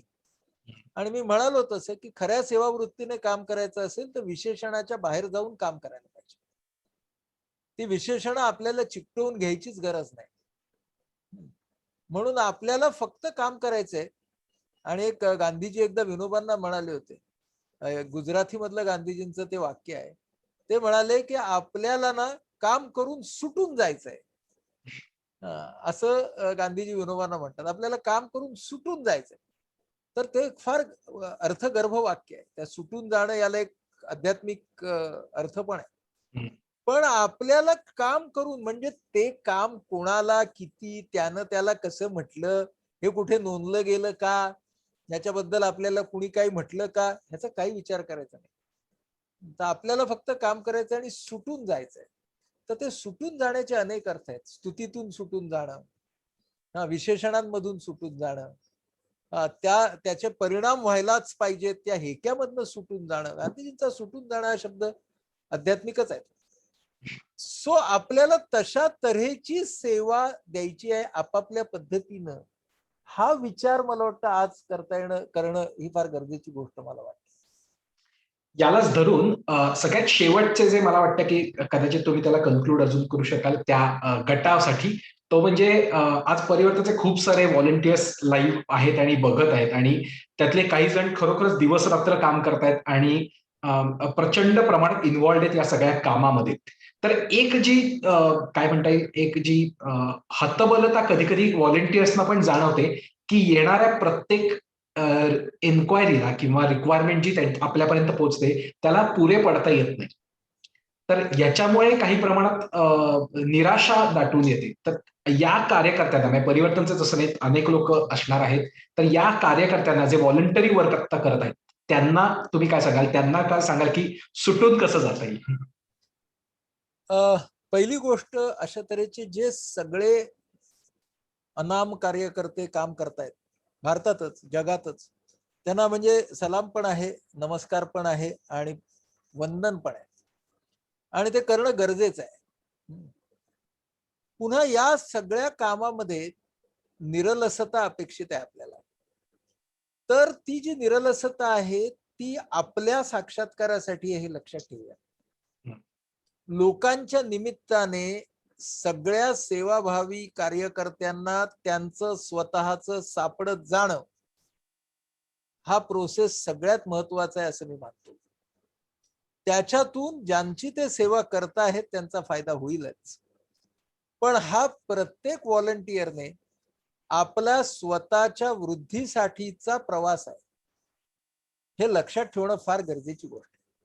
हे आपण लोकांच्या निमित्ताने स्वतःसाठी करतोय. या आपण लष्करच्या भाकऱ्या असा जो आपल्या मराठीतला शब्द आहे, तर लष्करच्या भाकऱ्या आपण अत्यंत खरपूस भाजणार, त्या लष्कराला देणार आणि मग आपल्याला सुटून जायचंय. म्हणजेच काय की त्या व्यक्तीला मदत त्याच्यापर्यंत पोहोचली कीच आपण सुटलो, हे आपण लक्षात ठेवणं हे पहिलं काम. दुसरी गोष्ट अशी आहे की आपल्याला प्रत्येक ठिकाणी पुरं नाही पडता येणार. माझा एक विद्यार्थी आहे, तो सायकियाट्रिस्ट आहे, पण कोविड रुग्णालय चालवतो. म्हणजे त्याचं रुग्णालय त्याने कोविड रुग्णालय केलं. आणि तेव्हा तो एक दिवशी मला रात्री म्हणाला, सर आज माझ्याकडे ना ऍडमिट करू नाही शकलो मी एका कुटुंबाला. आणि मी त्यांच्याशी अर्धा पाऊण तास बोललो हो, सगळं ऐकलं, सगळ्या माझ्या गोष्टी सांगितल्या. मी त्याला म्हटलं, तू नकाराला पाऊण तास घेतलास, इथंच तू जिंकलास. म्हणजे तू त्यांना ऐकून घेतलंस, तू त्यांच्या सोबत बसलास, तुला ना आता माझ्याकडे जागा नाही, पुढच्या इकडे जा असं सांगता आलं असतं. तू त्यांना पुढच्या पर्यायांना सुद्धा लावून दिलंस. म्हणजे हा जो नकार आहे ना, तो तुला समाधान देणारा नकार आहे. कारण तू त्यांच्या सोबत बसलास 40-50 मिनिट आणि तोच आधार आहे, नकारातही आधार आहे. हे फार महत्वाचं आहे की आपण नाही करू शकत, पण ना जाताना माणूस म्हणतो यांनी यांच्याकडे होतं ते सगळं केलं. हे जे त्या जाणाऱ्या माणसाने म्हणणं हा नकारातला आधार आहे. म्हणून आपल्याला ज्या वेळेला काही गोष्टी करता येत नाही, त्या करताना सुद्धा आधार देणं खूप महत्वाची गोष्ट आहे. माझा अनुभव सांगतो, मी अनेक वियोगातून जाणाऱ्या लोकांशी बोलतोय आणि मी प्रत्यक्षच बोलतोय ठाण्याला, पुण्याला, सगळ्या ओपीडीज मध्ये. आणि त्या त्या सगळ्या लोकांशी बोलताना तर इतकी दाहक वेदना आहे, कोणाशी काय बोलायचं. मग माझ्या असं लक्षात येतं की काही वेळा या व्याख्यानं देण्याच्या नसतातच. त्या वेळेला आपण फक्त त्या माणसाच्या वेदनेच्या सोबत राहायचं असतं. ते तर मी करू शकतो. म्हणजे माझ्या हतबलता, मी दुसरं काहीच करू शकत नाहीये, होपलेसनेस आहे माझ्यामध्ये. पण I can at least stay with that family emotionally. I can at least stay with that family in their hour of grief and anguish. आणि ते मी उत्कटपणे करायला पाहिजे. ती उत्कटता माझ्यामध्ये असली तर ती उत्कटता समोरच्या माणसापर्यंत पोहोचते, असा माझा अनुभव आहे. आणि ती उत्कटता पोहोचली की माणसं आपोआप सावरतात. तुम्ही त्यांना सावरा हो असं सांगायला नाही लागत. एका विशीतल्या मुलीशी 10-12 दिवसापूर्वी बोलत होतो, जिचे अत्यंत आवडते बाबा तिला सोडून गेले आणि पुन्हा त्या कोरोना सारखं, ती आधी पॉझिटिव्ह झाली होती, नंतर ते झाले, त्यामुळे ती गिल्ट होती, जिच्याबद्दल मगाशी आपण बोललो. तिची परीक्षा होती 8-10 दिवसानंतर. एवढ्या दुःखातून जाणारा हतबल झालो मी. हिला मी काय सांगू. म्हटलं हिच्या सोबत राहूया, फक्त तिच्या भावनांच्या सोबत आपल्या भावना ठेवूया, त्या आस्थेचे क्षण हे करूया.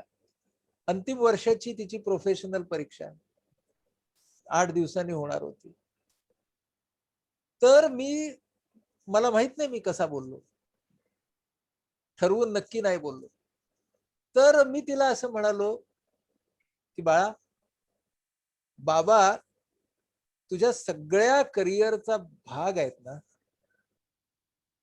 तर ती म्हणाली हो आहेत. पुन्हा शांतता. मग मी तिला म्हटलं 8 दिवसानंतर परीक्षा आहे, बसायचा प्रयत्न करूया का. ती म्हणाली हो. एवढंच झालं. पण ह्या सगळ्या मधली ती शांतता आणि आमचं एकमेकांबरोबर असणं महत्वाचं होतं, खूप महत्वाचं. त्या मुलीने दिली परीक्षा. मग ती जेव्हा दुसऱ्यांदा आली तेव्हा मग बोलताना मी तिला म्हणालो की तुझ्या सगळ्या ऍस्पिरेशन्सचा तुझे बाबा तुझ्या सोबत होते ना त्या प्रवासात. म्हटलं आता ह्याच्या पुढे तुझे बाबा प्रवासात तर सोबत असणारच आहेत, पण तुझ्या लक्षात येतंय का की तुझे बाबा आता तुझ्या ऍस्पिरेशन सोबत एकरूपच झाले. मग ना पुरतं एवढं, काय लेक्चर लागत नाही. पण ती सहवेदना, ती आस्था, ती अनुकंपा, ती करुणा ही आपण देऊ शकतो त्या हतबलतेमध्ये सुद्धा. आणि ती आपण जितक्या उत्कटपणे देऊ तितकी आपल्याला शक्ती मिळते. त्या व्यक्तीला मिळते पण आपल्याला मिळते महत्वाचं. आणि तोच खरं म्हणजे आपल्या सगळ्या कार्यकर्त्यांचा आपापला ब्रेकडाऊन टाळण्याचा, आपापल्या बर्नआउट टाळण्याचा हाच उपाय. कारण तिथे तुम्ही भावनिक दृष्टीने उत्कट असता पण भावनेमध्ये वाहत गेलेले नसता. आणि जेव्हा तुम्हाला भावनिक दृष्टीने उत्कट असतानाही वाहत जात नाही तुम्ही, तेव्हा तुम्ही बर्नआउट कमी होता.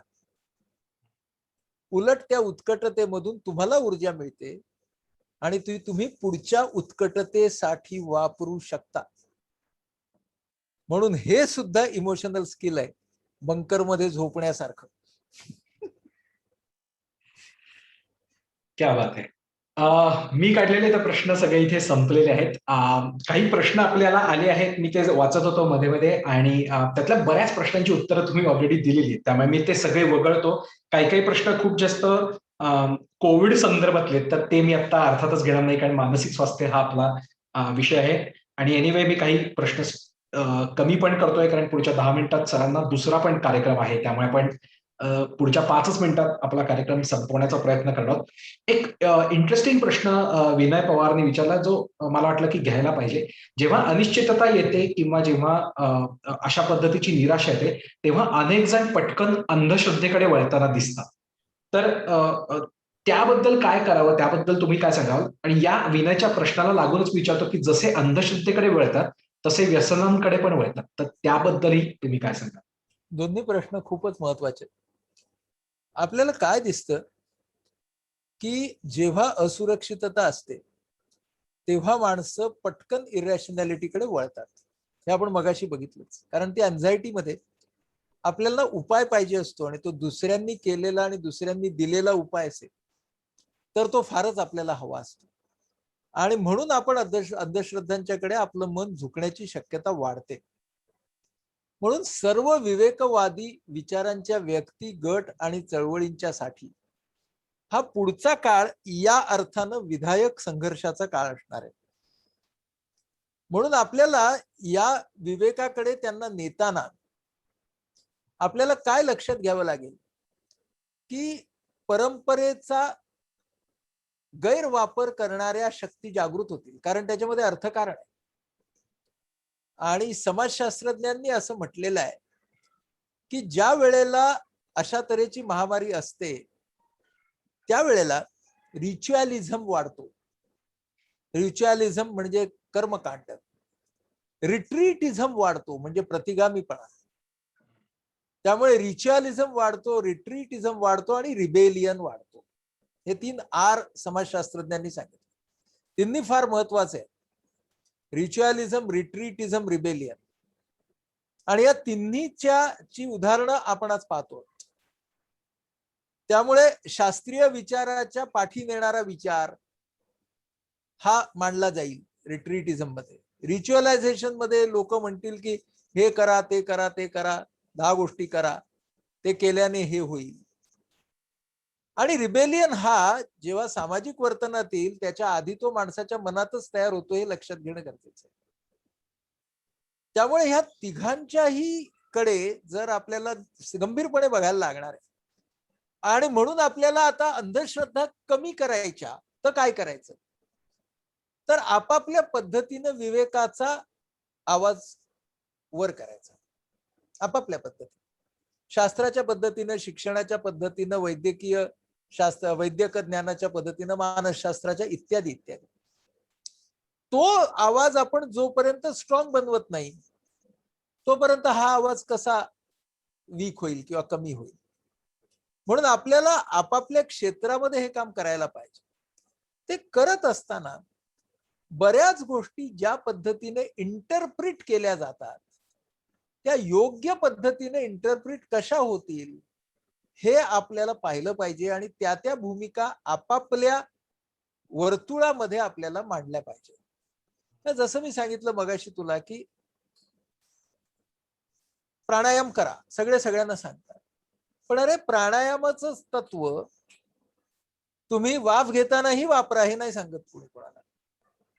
माइंडफुलनेस करा सांगतात, अरे पण तो माइंडफुलनेसचीच तत्व प्रत्येक कृतीमध्ये आणण्याची वेळ आहे हे नाही सांगत कोणी कोणाला.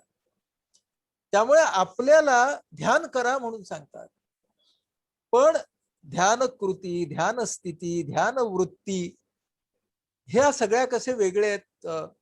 आमच्या घंटाळी मित्रमंडळाच्या साईटवरती माझं या योग शिक्षकांसाठीचं 1 तास 1.5 तासाचं फेसबुक पेजवरती आहे, ते बघा, कारण त्यामध्ये मी या सगळ्या गोष्टींच्या वरती बोललोय आणि ते योगाच्या आणि ध्यानाच्या दृष्टीनं बोललोय की या सगळ्यांच्याकडे आपण आज कसं पाहावं. तर हे इंटरप्रिटेशन करत राहणं या गोष्टींचं, परंपरेतल्या कोणत्या गोष्टी रिइंटरप्रिट करता येतील, त्याचा सांधा कुठे कशाला घालता येईल आणि कुठे त्या सोडायच्या, या तऱ्हेची मांडणी करणं ही आत्ताच्या काळाची एक खूप मोठी गरज आहे. कारण आपल्याला परंपरेला सोडून का नाही जाता येणार, कारण रिट्रीटिझम, माणसं या काळामध्ये पाठी जातात. तर मग जे तुमच्या परंपरेतून आलंय, जो तुमचा वारसा आहे, त्यातला विवेकी वारसा कोणता, हा आपण लोकांना सांगण्याची गरज आहे ना आज. हे मला वाटतं त्या त्या क्षेत्रातल्या लोकांनी करणं ही गोष्ट फार गरजेची आहे.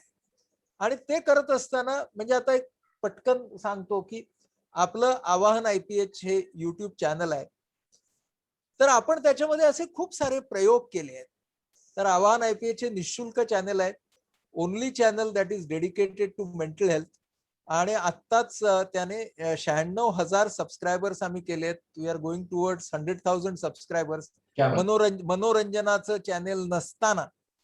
तर त्याच्यावरती तणाव नियोजन आहे. तर त्याच्यावरती माझी सायंकाळची संवादमाला म्हणून 16 भागांची मालिका आहे की ज्याच्यामध्ये आपण विवेकवाद आणि आपले महाराष्ट्राचे संत यांची आपण सांगड कशी घालू शकतो. किंवा एक वेदांत विचार आणि व्यक्तित्व विकास नावाची माझी मालिका आहे 23 भागांची, की त्याच्यामध्ये न्यूरोसायन्सेस, वेदांत तत्वज्ञान आणि कॉग्निटिव्ह सायकोलॉजी यांच्याकडे आपण कसे पाहू शकतो. तर मला वाटतं आवाहन IPH सगळ्यांनी सबस्क्राईब करा, त्याच्यावरती या गोष्टी बघा.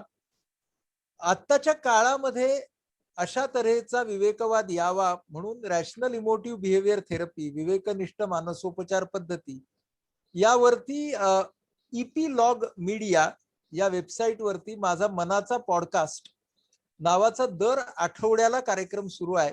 फ्री आहेत, हे सगळं फ्री आहे. तर त्या मनाचा पॉडकास्ट EPlog मीडियावरती 41 आठवडे तो कार्यक्रम चालू आहे गेले. आणि तोही कार्यक्रम तुम्ही सगळ्या पूर्वीच्या एपिसोड सकट पाहू शकता. तर तोही निश्चित पहा. करण्याचे दिवस, कळण्याचे दिवस, हे माझं पुस्तक आहे मनोविकास प्रकाशनाचं, ते उपलब्ध आहे. त्यामध्ये आपण आपल्या जीवनशैलीमध्ये काय बदल करायचे, इम्युनिटीचे ची मानसिक अंग कोणती आहेत, त्या सगळ्यावरचं लिखाण एकत्रितपणे आहे. याच नावाची आवाहन IPH वरती 16 भागांची ऑडिओ मालिका आहे.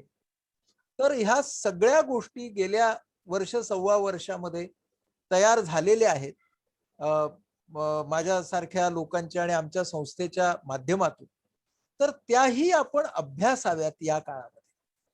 हे जर आपण सगळं अभ्यासलं तर आपल्याला तो जो विवेकवाद आहे तो आपल्याला पुढे पुढे पुढे पुढे नेता येईल. आणि ते करणं ही सुद्धा आपली जबाबदारी आहे. हे सगळ्यांनी मला वाटतं या निमित्तानं लक्षात ठेवावं. क्या बात आहे. एक इंटरेस्टिंग कमेंट आता आली आणि जे खरंच ऐकणार सगळ्यांची भावना आहे की कमेंट अशी की हे आत्ताचं सेशन संपूच नाही असं वाटतंय, ऐकत राहावं असं वाटतंय. पण आपल्याकडे वेळ कमी आहे, त्यामुळे सगळ्यात शेवटचा प्रश्न घेतो की जो आलेला आहे. 2-3 प्रश्न आले ते मी क्लब करतो. तो प्रश्न आहे आर्थिक गोष्टींबद्दलचा. काही लोकांचे जॉब्स गेलेत, काही लोकांचा जॉब मिळाले नाहीयेत जे मिळणार होते. व्यवसाय आहेत त्याच्यात आर्थिक फटका बसलेला आहे, व्यवसाय पुढे जात नाहीये किंवा त्याच्यात काही कमतरता होत आहे. तर या गोष्टीकडे बघणं कसं करणार, कारण मराठीत म्हटलं जातं की कशाचंही सोंग आणता येतं पण पैशाचं नाही आणता येत. तर तुम्ही सगळं छान सांगितलं हो, पण शेवटी आता आर्थिक प्रश्न आहेत त्याच्याबद्दल त्याच्याशी डील कसं करायचंय आम्हाला. पहिलं म्हणीचं उत्तर म्हणीनं देऊ की अंथरूण पांघरूण पाहून पाय पसरावे.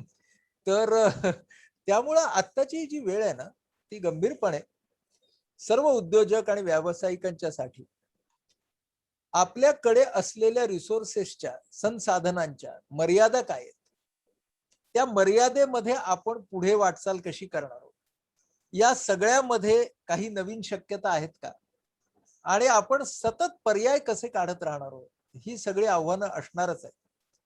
पण याच्या व्यतिरिक्त एक गोष्ट मला सगळ्या उद्योजकांना आणि ज्यांना त्यांच्या त्यांच्या व्यवसायामध्ये सेटबॅक बसलाय त्या सगळ्यांना सांगायची, ती अशी आहे की आत्ता तुम्हाला आलेलं अपयश हा स्वतःच्या आत्मभावावरचा, स्वभावावरचा डाग म्हणून घेऊ नका. त्याच्यावरून स्वतःच व्यक्ती म्हणूनच आणि व्यावसायिक म्हणूनच अवमूल्यन करू नका. ही गोष्ट फार महत्वाची आहे. तरच ते उद्योजक, ते व्यावसायिक यातून पुढे उभे राहू शकतील आणि पर्याय काढू शकतील. पर्याय तुम्हाला तेव्हाच मिळतील जेव्हा तुम्ही तुमच्या त्या आत्मभावाला अपयशापासून थोडस वेगळं करा. म्हणजेच स्वतःवरती अपयशी उद्योजक, व्यावसायिक असा शिक्का न मारता सध्या कसोटीच्या काळातून जाणारा व्यावसायिक आणि उद्योजक असं स्वतःकडे पाहाल. आणि आपण स्वतःकडे कसे पाहतो ही अतिशय कळीची गोष्ट आहे. कारण ते केल्याशिवाय आपल्याला पर्याय नाही काढता येणार. तेव्हा हा एक मुद्दा. आणि दुसरा मुद्दा, ज्यांना ज्यांना आर्थिक सेटबॅक बसलाय ते सगळेजण आपल्या आजवरच्या जीवनशैलीचा पुनर्विचार करणार का, हा प्रश्न मला अगदी त्यांना गांभीर्याने विचारायचा आहे. की अरे, आपण या जीवनशैलीवरती इतके अवलंबून होतो, त्या जीवनशैली मधल्या काही ज्या निरर्थक गोष्टी होत्या ज्या आपल्याला आज कळत आहेत, तर त्या निरर्थक गोष्टी, ज्या अर्थहीन गोष्टी होत्या, त्या पुढे आपण टाळणार आहोत का? त्यांच्यावरती आपण जो काही पैसा खर्च करणार होतो तो आता पुढच्या काळामध्ये कमी करणार आहोत का निदान? उदाहरणार्थ लग्न.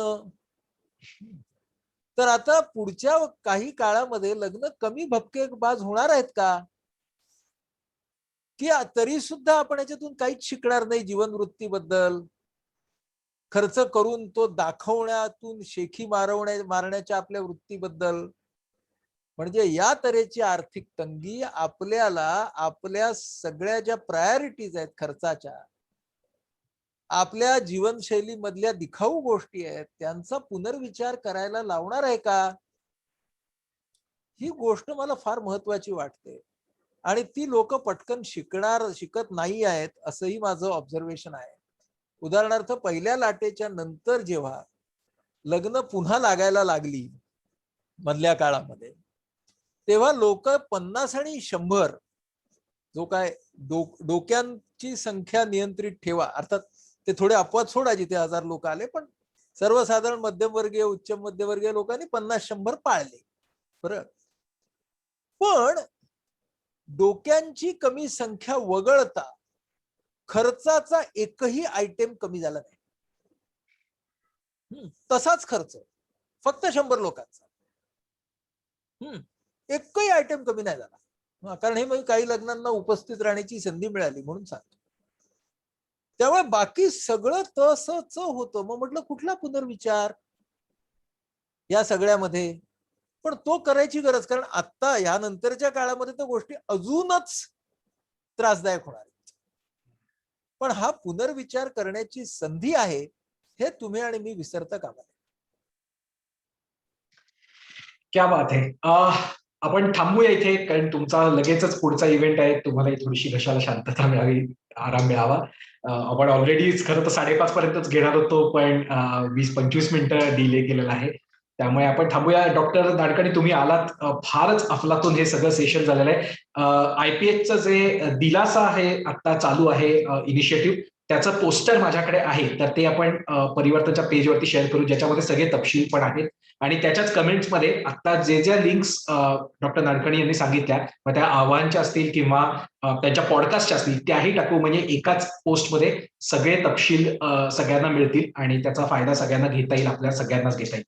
तर तुम्ही सगळेजण आता इथे आलात. भरपूर सारे प्रश्न येत होते, सगळे अर्थातच घेता येणं शक्य नाहीये. आणि अर्थातच आपल्याला काही वाटलं तर आपण पर्सनल हेल्प घेऊया. परिवर्तनची हौसला टीम काम करते आहे. तर 1-on-1 काउन्सिलिंग सुद्धा घ्यायला हरकत नाही, जसं आता आपण एक मोठा कार्यक्रमच घेतला. तर त्याचाही नक्की उपयोग करून घ्या.